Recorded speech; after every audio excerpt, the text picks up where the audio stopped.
Hey everyone, welcome to Pass or Play. So we're just gonna do a quick final season of Queen Sugar, season 7, episode 1 recap. I love this show. It sucks that it's ending, but I mean, 7 years is a good run. So I mean, I think that they're. I have a feeling they're gonna stick to the landing. I don't know, but either way. So basically, we pick up 6 months after the last episode in the new season. So it starts off with Ralph Angel working on a fishing boat to get the farmers co-op business up and running before he can afford to give himself a salary. They It's only been 6 months in, and I think right now the checks are like really low on how they're breaking up what they're making. So Darla. Now, I think in the last season it showed that they had got like a smaller apartment, but in this episode you only see them at Hollywood and Aunt V's house. So it looks like they're babysitting the baby, but it also looks like they may be living there too. Um, and baby True, she gets baptized. I know usually in shows when it's babies, they usually have twins. So I don't know. It may be like a twin. She may be like part of a twin or triplets or something like that. But it's a cute baby True. Now Micah has his own apartment, and Charlie, she's been sending him all these housewarming gifts. He's like, he's like, he's like Bezos. He said Bezos don't need to be coming to my house as much because I guess he's sending all these different things from Amazon.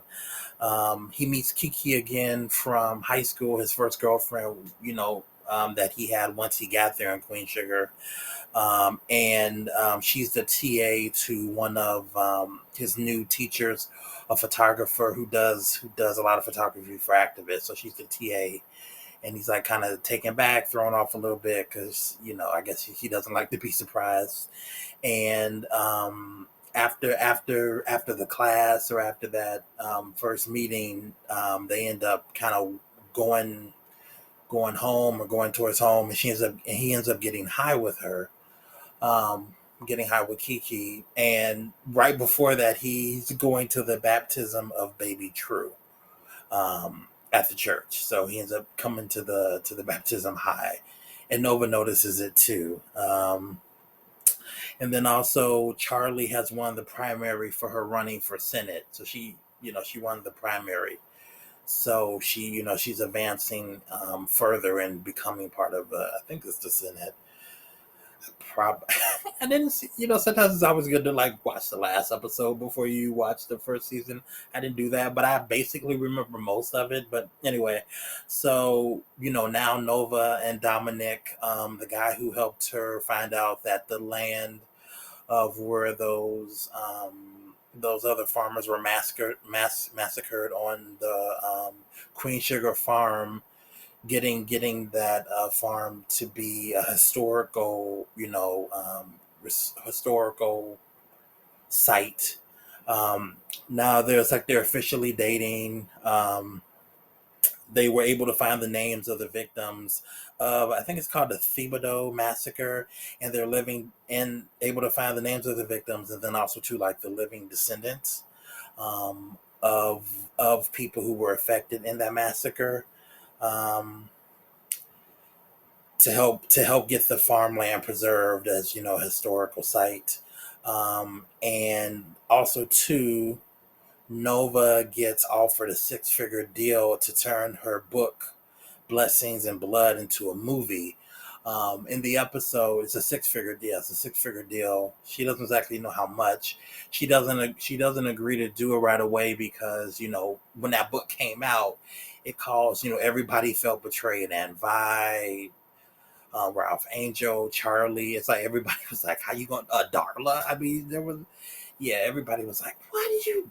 Yeah, everybody was kind of just like blindsided by the release of that book, and it took her a moment to kind of recover from that. So she's like, "I don't know." She told her, I guess her agent or editor or whoever, to give her a moment to decide what she wants to do. Of course, the lady's like, take the money, take the deal. She's like, let me decide what I want to do. All right, and then if you remember Joaquin from last season, he was they kind of threatened his family if he didn't go in there and destroy and buy his diner to mess it up. So now he's working at the diner. He's like he wants to be a chef. He's like a budding cook, and he takes Aunt Vi's blueberry her her pie recipe and he adds a kick to it. It doesn't say what he really did. He just said added some heat, so maybe he made it like I don't know, added some kind of spice or whatever. But her and Hollywood, Aunt Vi and Hollywood likes it, so they're like, okay, it's good. Prosper, he asked Sandy out on a date. He's been doing like handyman work for her. Like he's doing better now. His health is better, so he's been doing handyman stuff around her house. And when he asked her out, she was like, "I'm so happy you did because I was thinking about what else I would need to ask you to fix because I was running out of things to, fix." And two in the show when he was at which I'm going to bring up in a moment, but when he was at the co-op meeting of all the farmers, um, one of Sandy's friends was like, it's been 6 months. What are your plans on my friend? Because you're not getting any, you're not getting any younger. He was like, okay, right. So I guess that was the push that kind of made him do it. And then now too, earlier I said that Ralph Angel is working on a fishing boat, to make money because the co-op hasn't fully started, I guess, making the money that it should anyway.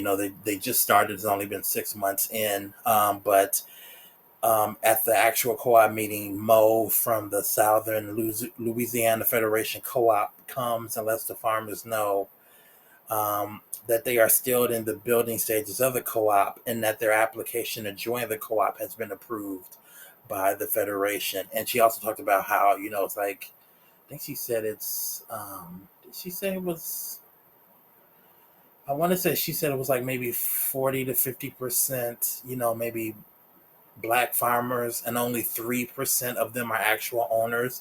And then she told them to welcome to the 3%.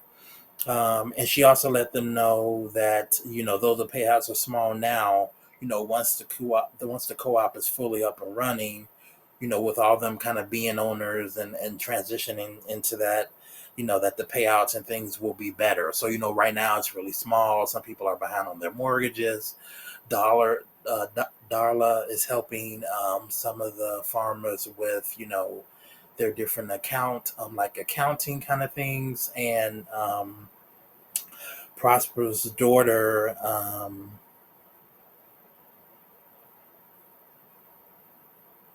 Billy, is helping some people as far as like kind of legal help because she was a lawyer back when she was in the city, wherever she was at. Honestly, I don't remember.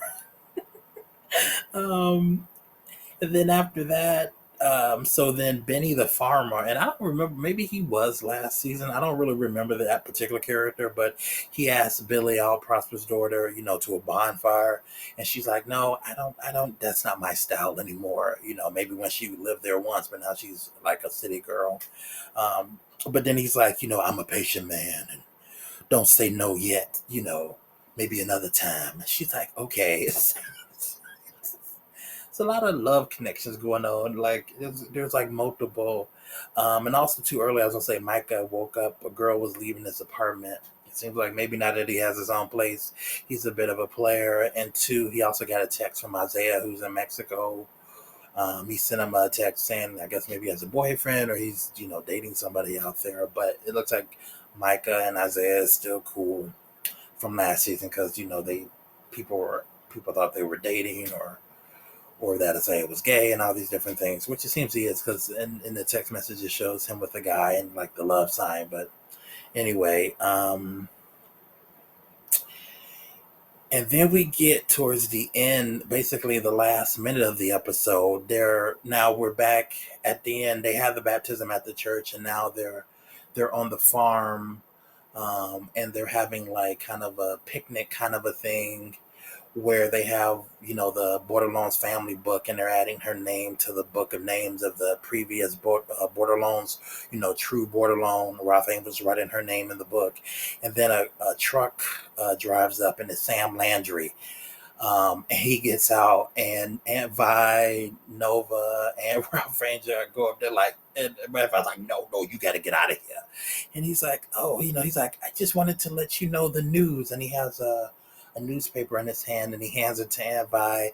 And basically, he's letting him know that his half daughter, Parker, um, her mother was one of the family victims that were part of that massacre.